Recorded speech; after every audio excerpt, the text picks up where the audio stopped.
Quem já foi no consultório sabe que eu sempre finalizo as consultas perguntando se todas as dúvidas foram retiradas. E tem sempre uma dúvida que fica lá para os 45 do segundo tempo, que é referente à refeição livre. Então trouxe para vocês aqui um artigo que ele cita basicamente uma refeição livre, né? Uma refeição que é lotada em carboidrato e lotada em gordura, e como é que você faz para minimizar os danos ocasionados por essa refeição.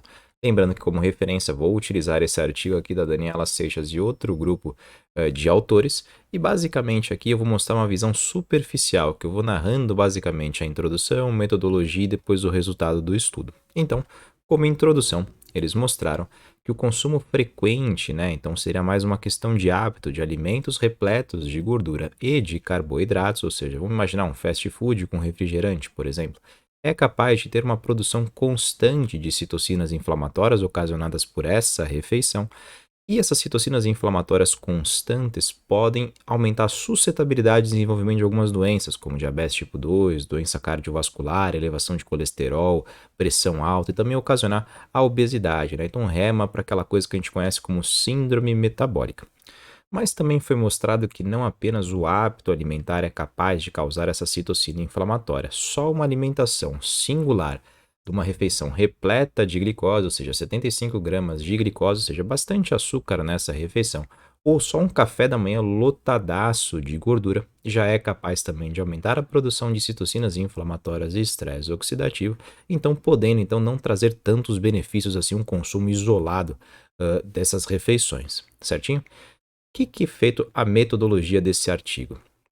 Eles selecionaram 12 pessoas, que a gente tinha 5 homens e 7 mulheres, e eles tinham IMC normal, ou seja, estavam dentro do peso, e eram jovens, entre 25 e 45 anos, indivíduos jovens, saudáveis, ah, divididos aí em grupos.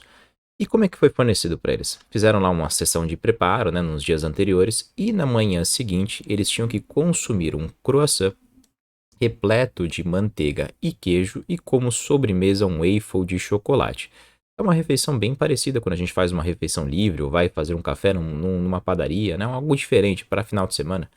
Essa refeição por si só já é o suficiente de fornecer 1.037 calorias com uma quantidade de carboidrato de 30% e gordura de quase 60%. Então é uma refeição rica em carboidratos e rica em gordura. E qual que foi o segundo passo desse artigo? Basicamente, eles tinham que consumir esses alimentos e, na sequência, né, ou junto com a refeição, consumir água ou água com açúcar, que era mais uma espécie de mimetizar um refrigerante ou um suco industrializado, que normalmente tem mais açúcar do que realmente a fruta, ou como terceira opção, consumir com suco de laranja. E o que foi analisado nesse artigo? A produção, né, se tem um aumento de citocinas inflamatórias, quais proteínas realmente são elevadas durante esse processo quando a gente faz uma refeição lotadaça dessa, e se alguma dessas bebidas consegue ter algum impacto nela. Então foi mostrado lá o aumento de três proteínas em específico. No próprio artigo ele explica qual foram as proteínas e qual que é a função de cada uma delas, mas eles estavam querendo medir aqui o grau inflamatório dessa refeição basicamente.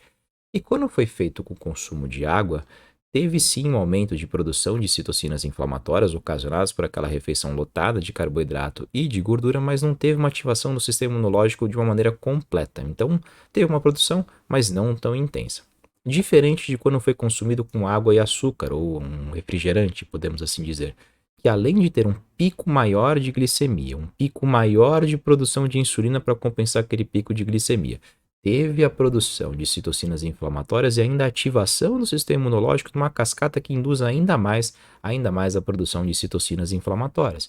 Então, sendo muito mais prejudicial de quando a gente faz com consumo de água. E na terceira opção, entretanto, quando foi feita essa refeição com suco 100% natural de laranja, além também da questão inflamatória, além da questão do sistema imunológico que não foi ativo, ela também conseguiu conter aquela produção de citocinas inflamatórias ocasionadas pela refeição. Então, mostrando um efeito também anti-inflamatório, além também da produção de proteínas nessa refeição que são benéficas para o nosso corpo.